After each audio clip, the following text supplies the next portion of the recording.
Hello, this is the April review, where I'll review the books I read in April, except I read these books in January, and then I made the video in February, but it was really bad, so I just spent March in self-loathing. But now I'm back, and the sun is shining, and there's daffodils in the fields, and there's dead badgers by the road, and my life is still a lie, but nobody needs to know that I didn't read these books in January, unless I tell them, so it's all fine.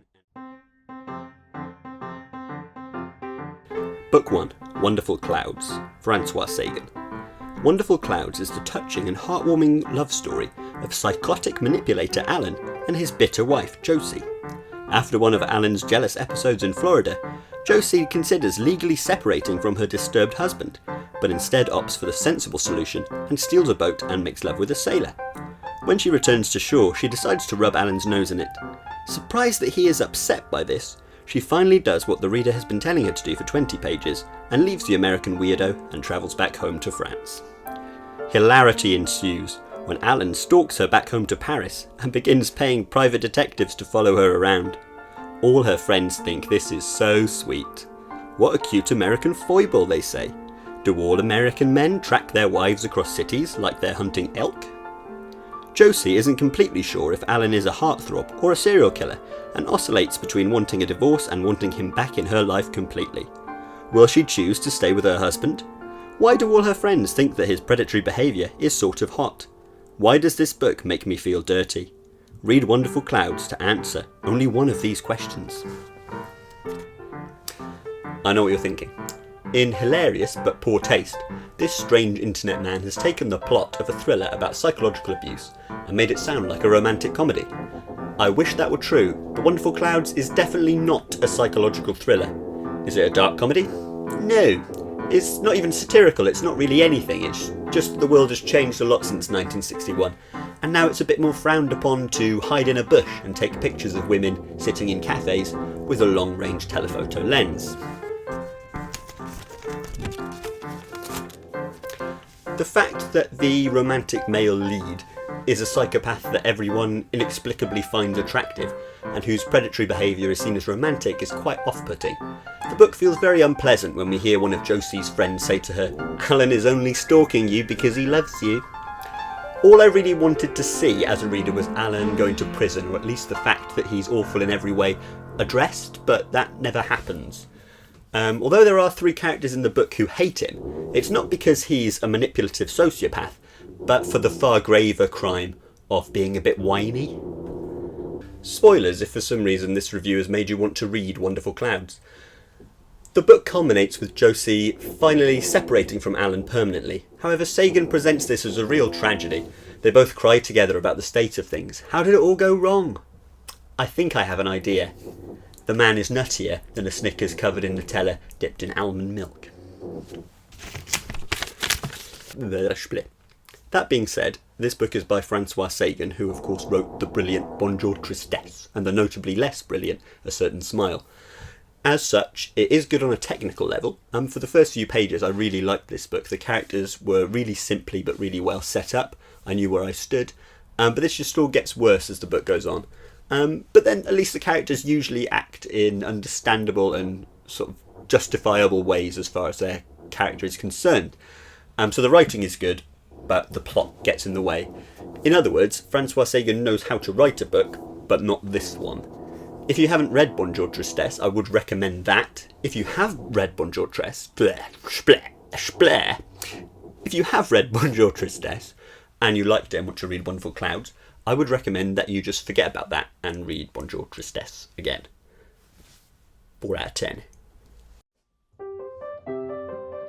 Non-fiction book of the month. Notebooks of Captain Coignet. Jean-Roch Coignet had a difficult upbringing and enlisted in Napoleon's Grand Army during the Italian campaign. He also fought in Spain, Austria, Germany, Russia, and at Waterloo.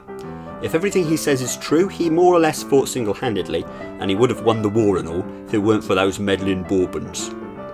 Coignet documented his time fighting in Napoleon's campaigns later in his life, following the passing of his wife. As he was only partially literate, the book's print run was limited, and he simply sold copies to his friends from his tobacco shop, until after his death the book was tidied up by Laura de Larchi and released more broadly. If you're interested in history or life stories, this book is for you. If you're not interested in either of those things, then I don't really understand you.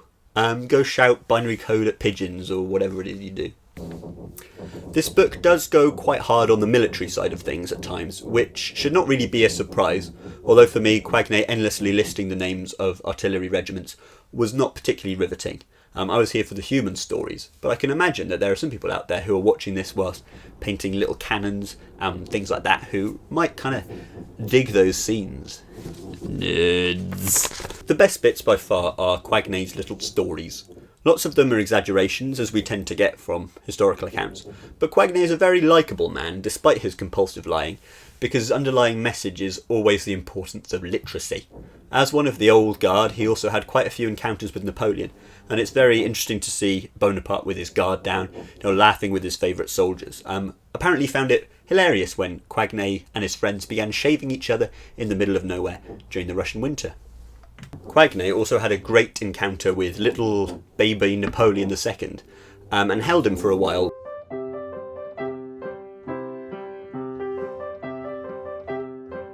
Napoleon's son apparently pulled the feather out of Coignet's cap and destroyed it before his very eyes, which Coignet was very upset about. Though he did report that holding sweet little Frankie B was the proudest moment of his life. Man with a wife and children there. My favourite of Coignet's little lies, though, is when, after sort of the group of donkeys he was supposed to be guarding disappeared, he told his captain that the... Where's the donkeys? I lost them. What? You lost them? No, sorry. I mean they all ate each other, and there was nothing left. Oh, okay, I see. Yeah, sounds good. Really? Yeah. The only real downside to this book is the awful introduction and notes. They were written by some snidey English lord in the 20s who just makes weird comments about the French all the time, and keeps saying that Coignet's account is useless because it doesn't have enough detail about the battles themselves. So if you read his notes, they'll probably just annoy you, but you can ignore them. This book can be a bit of a slog at times, though not as sloggy as Coignet's 40-mile-a-day forced marches. For a book about killing people, it has a surprising amount of warmth and heart. So I would recommend it mildly to most people, but strongly to anyone with historical interests in that period of time. It's a 7.5 out of 10.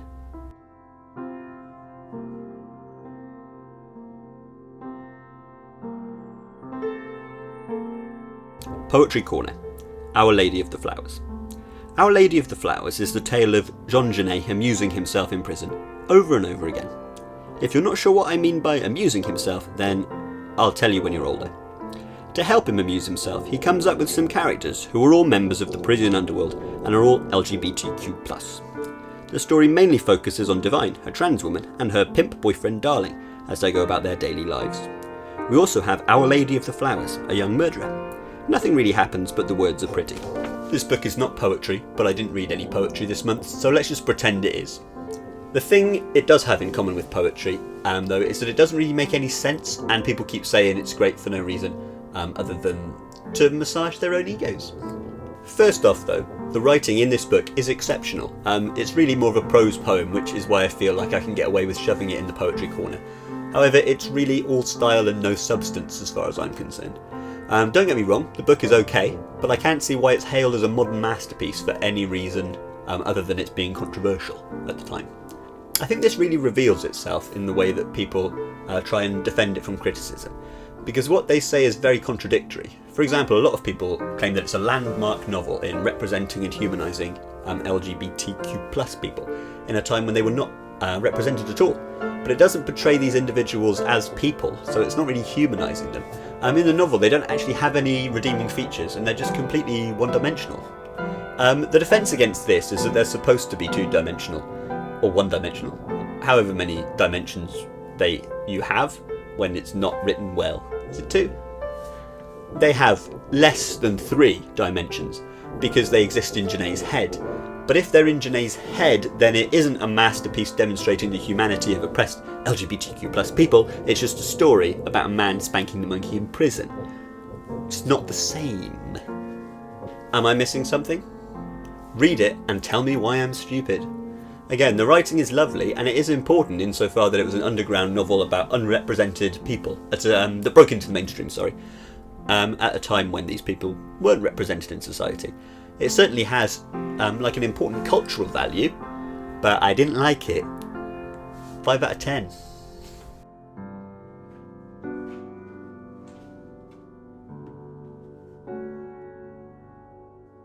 Evelyn Waugh, The Loved One, is the tale of pet crematorium worker Dennis's obsession with a local funeral home and a mortician who works there. There's a sentence I never thought I'd have to say. Dennis works in the Happier Hunting Ground pet cemetery, cremating bodies and writing annual letters to bereaved owners that say messages to the effect of, "Today Rover is wagging his tail in heaven," and "Today Silver is happily stomping his hooves in heaven." Following the death of his friend, cat cremator Dennis visits the Whispering Glades funeral home and is astounded by their customer service and becomes enamoured with Amy, a mortician who continuously writes to a mystic, Guru Brahmin, for her guidance. Actually 2 moody men in an office who continuously talk to each other about how much they loathe her. Amy is torn between her 2 sweethearts, Dennis and her boss, Mr. Joyboy, who is a master embalmer and a true artist. After meeting half of Guru Brahmin drunk in a bar, Amy tragically kills herself in the mortuary. Later that evening, Mr. Joyboy brings her body to Dennis at the pet crematorium, worried that if her suicide got out, it would be bad for business. Dennis cremates Amy in the pet crematoria and writes a note to Mr. Joyboy to be sent out every year. It reads, "Tonight your Amy is wagging her tail in heaven." The story, as you can see, is probably one of the darkest comedies I think I've ever read, and its context only adds to the general weirdness of the piece. On a trip to America, Mr. Waugh was so horrified by the friendliness of American service workers and other facets of American culture, such as the unavailability of alcohol everywhere all the time, that he decided to devote his energy into an entire book mocking them for being polite to him. That's right, Mr. Waugh, fight the power. A lot of the jokes here don't land, and the ones that do are very dark. But unfortunately, because it really doubles down on the anti-Americanism, Waugh doesn't have enough space to make as many racist comments as we'd see in his other novels, like Scoop, for example. This book is very spiteful, and Waugh is completely contemptible. So, why is it so funny? I can't give this book a glowing recommendation because it is so mean-spirited, but if it's The Loved One or absolutely nothing, then go for The Loved One. 6 out of 10 in the barrel. Bye. Where are the donkeys?